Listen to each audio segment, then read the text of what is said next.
Prayers, fasting के साथ, good character के साथ, तो मेरी बात नोट कर लेना, इस पूरी दुनिया में आपके जैसा एक भी मैच नहीं होगा।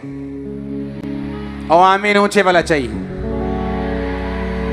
पूरी दुनिया में वर्ल्ड घूम लेना, आप इतने ब्लेस्ड होंगे। आपको मालूम होगा कि आप यूनिक हैं, आपको मालूम होगा ये बात, क्योंकि आपने वो 10 साल, वो 15 साल, वो 7 साल, वो 8 साल, वो जितने भी साल हैं आपने निकाल लिए हैं।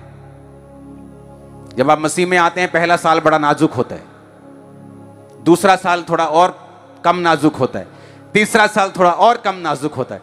जब आप 3 साल से आगे निकल जाते हैं, आप एक बड़े खतरे को पार कर जाते हैं। पहले 3 साल बड़े ध्यान से रखो। पहले 3 साल शैतान पूरा जोर लगाता है कि जिस तरह हेरोदेस ने छोटे बच्चे 1-2 साल के मरवा दिए थे, शैतान पूरा चाहता है कि जब आप मसीह में बिल्कुल नए हैं, आपको वहीं खत्म कर दिया जाए। आपका पड़ोसी के द्वारा, आपके किसी रिश्तेदार के द्वारा, किसी प्रभावी इंसान के द्वारा, ए मसीह में आ गया तो कोई फायदा नहीं तेरे को, किसी भी तरह से, बीमारी से, अटैक से, किसी भी रीति से वो चाहता है आप दूर हो जाएं। क्योंकि जब आपके 3 साल निकल गए, आप एक बड़ा हिस्सा पार कर चुके हैं। हालेलुया। का भवन ठहरेगा और जो कुछ यहोवा मुझे देगा उसका दशमांश मैं अवश्य ही दिया करूंगा। छुटकारे के हफ्ते में आपका स्वागत है और जीसस क्राइस्ट आपको बिना छुटकारे के वापस नहीं जाने देंगे। और मेरा ये बिलीव है, ये छुटकारा सिर्फ आपकी लाइफ नहीं, बल्कि आपका परिवार, आपका वंश, जो कुछ आपके साथ जुड़ा हुआ है, आज ये हासिल को करेगा। और आमीन ऊंचा ये बरकत आपकी है चर्च। एक स्टोरी मैंने आपके सामने पढ़ी कि याकूब जब अपने भाई से धोखा करके अपने पिता की आशीष को लेकर अपने मामा के घर भागने लगा, तो रास्ते में जब अकेला था तो सो गया। और सोते उसने क्या देखा कि स्वर्ग तक एक सीढ़ी और स्वर्गदूत नीचे उतर रहे हैं और ऊपर चढ़ रहे हैं। और परमेश्वर ने कहा, मैं तेरा परमेश्वर हूं, मैं ये नगर तुझको दे दूंगा और इस नगर में, इस देश में वापस लेके आऊंगा, मैं तेरा परमेश्वर ठहरूंगा। वो उठा और उसने उस पत्थर को लिया, वहां एक पत्थर रख रख के खंबा बनाया यादगारी के लिए, क्योंकि लोग ऐसा करते थे कि जहां उनको दर्शन मिलता था या कहीं संधि होती थी तो पत्थरों का एक ढेर लगाकर उसमें तेल डाल देते थे ताकि उनको याद रहे कि मैं कहां पर मैंने वो दर्शन को देखा था। और उसके बाद उसने कहा कि परमेश्वर, अगर तू ये मेरी जिंदगी में करे तो मेरा परमेश्वर ठहरेगा और जो कुछ तू मुझे देगा उसका दशमांश मैं तुम्हें दिया करूंगा। ये घटना याकूब के साथ घटी। परमेश्वर ने उससे क्या कहा? परमेश्वर ने कहा, मैं ये वंश, तेरा वंश जो है भूमि के किणकों के समान कर दूंगा और मैं ये सारा देश तुझे और तेरे वंश को दूंगा और मैं तुझे इस देश में वापस लौटा के लेके आऊंगा। वापस लौटा के आने की क्या जरूरत है? परमेश्वर अगर देना चाहता है तो वो देश अभी बोले तो कि तुझे कहीं जाने की जरूरत नहीं याकूब, तू यहीं रहे और यही रहे, क्योंकि ये देश मैं तुझे और तेरे वंश को दूंगा। लेकिन परमेश्वर ने अलाउ किया कि याकूब उस देश से निकले, मामा के घर में रहे। क्यों? क्योंकि याकूब का कैरेक्टर जो था अभी उस आशीष के काबिल नहीं था। वो धोखा देने वाला था, मां की झूठी बातों पर उसने विश्वास किया, बाप के सामने झूठ बोला।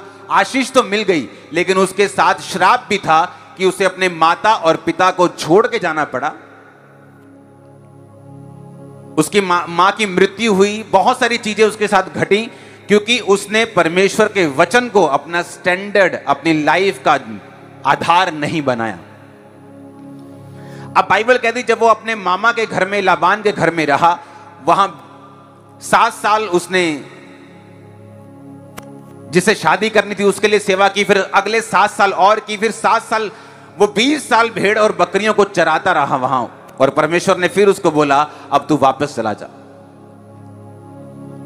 जब परमेश्वर ने याकूब को दर्शन दिया तो क्या दर्शन दिया कि एक सीढ़ी जो है, मैं आपको ये इसलिए समझा रहा हूं ताकि जो मैं आपको समझाना चाहता हूं मैं आपको समझा पाऊं। जब परमेश्वर ने उसे दिखाया कि एक सीढ़ी जो थी आसमान से उसके पास थी और उस सीढ़ी से स्वर्गदूत जो थे वो चढ़ते और उतरते थे, वो एक कनेक्शन पॉइंट था।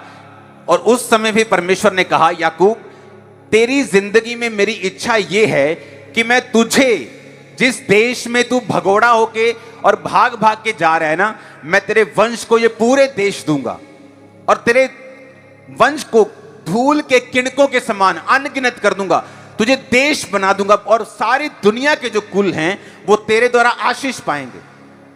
और वहां पौड़ी थी, वहां पे सीढ़ी थी। आप में से कितने लोग मेडिकल फील्ड में हैं? हाथ खड़ा करो।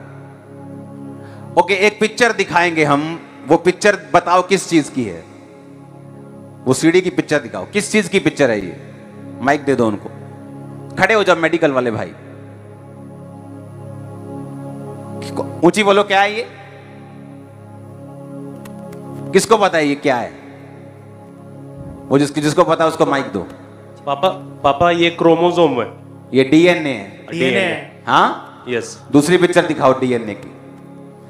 ये डीएनए है, यानी आपका जो अंदर शरीर के जो डीएनए होता है, मतलब आपका और आपके माँ का बाप का डीएनए सेम होता है। ये डीएनए, ये मेडिकल साइंस की बात मैं कर रहा हूं। और ये सीडी है, देखो फुल पिक्चर दिखाओ। ये मैंने नहीं बनाई, ये डीएनए, आपके शरीर का डीएनए। अगर कोई जैसे कहीं कोई मर जाता है, कोई घटना हो जाती है, तो वहां किसी का अगर बाल रह जाए तो बाल से मालूम हो जाता है कि ये बंदा कौन है। डीएनए, उसका नाखून, उसका बाल, उसके फेस का कोई भी चीज, उसका छोटा सा मांस का टुकड़ा, कुछ भी रह जाए बॉडी का, तो ये डीएनए से मालूम हो जाता है ये बंदे का डीएनए है। ओके, ये डीएनए अगर आप देखें, जो इंसान का डीएनए है वो पौड़ी की शेप में है, वो सीढ़ी की शेप में है। और जब परमेश्वर ने याकूब को विजन दिया तो वो सीढ़ी के रूप में दिया। जब याकूब को दर्शन आया तब कोई मेडिकल साइंस नहीं थी, कोई ब्लड टेस्ट नहीं होता था, कोई कंप्यूटर नहीं था, कोई कैमरा नहीं था, कोई कुछ चीज नहीं, टीवी नहीं था, मोबाइल नहीं था, प्लेन नहीं था, गाड़ियां नहीं थी, पेट्रोल नहीं था, नथिंग। बस गड्ढे थे, गधे थे, खच्चर थे, घोड़े थे, ये चीजें थी बस। और परमेश्वर देखो उस समय दर्शन दे रहा है एक पौड़ी के रूप में। परमेश्वर ने उसे दिखाया कि ये सीढ़ी तेरे और मेरे साथ एक कनेक्शन है, क्योंकि जो कुछ मैं तेरी जिंदगी में करना चाहता हूं, जो छुटकारा मैं तुझे देना चाहता हूं, वो इस तरह होगा जब तू उस देश में जाएगा, मेरे ऊपर निर्भर रहना सीखेगा, मेरे साथ अपने संबंधों को कायम करेगा, मेरे साथ जुड़ेगा, तो ये सीढ़ी मेरे तेरे में जो बीच में कांटेक्ट है, तब मैं तुझे डिलीवर करना शुरू करूंगा, तुझे आजाद करना शुरू करूंगा, तुझे छुटकारा देना शुरू करूंगा। अब आपका जो डीएनए है वो पौड़ी के समान है। क्यों? जैसे ही आप जीसस क्राइस्ट को मानते हैं, जैसे मान लो आज आपने जीसस क्राइस्ट को अपना उद्धारकर्ता ग्रहण किया, आपका फाइनेंस छुटकारे में नहीं है, आपके घर में बहुत सारी प्रॉब्लम्स हैं, आपके जीवन का हर एक हिस्सा बंधा हुआ है, तो परमेश्वर बाइबल में वायदा करता है कि हे दुनिया के थके हारे और बोझ नीचे दबे लोगों, मेरे पास आओ, मैं तुम्हें विश्राम दूंगा। क्यों? जब बाइबल कहती है कि जब तुमने मसीह को ग्रहण किया तो तुम्हारा जन्म अब मनुष्य की इच्छा से नहीं, ना लहू से, ना मनुष्य से, बल्कि परमेश्वर से हुआ है। आपका डीएनए आपके पापा और मां से मिलता है, क्योंकि आप उनकी संतान हैं। बाइबल बताती है जिस दिन आप जीसस क्राइस्ट को ग्रहण करते हैं, आपका और जीसस क्राइस्ट का डीएनए सेम हो जाता है।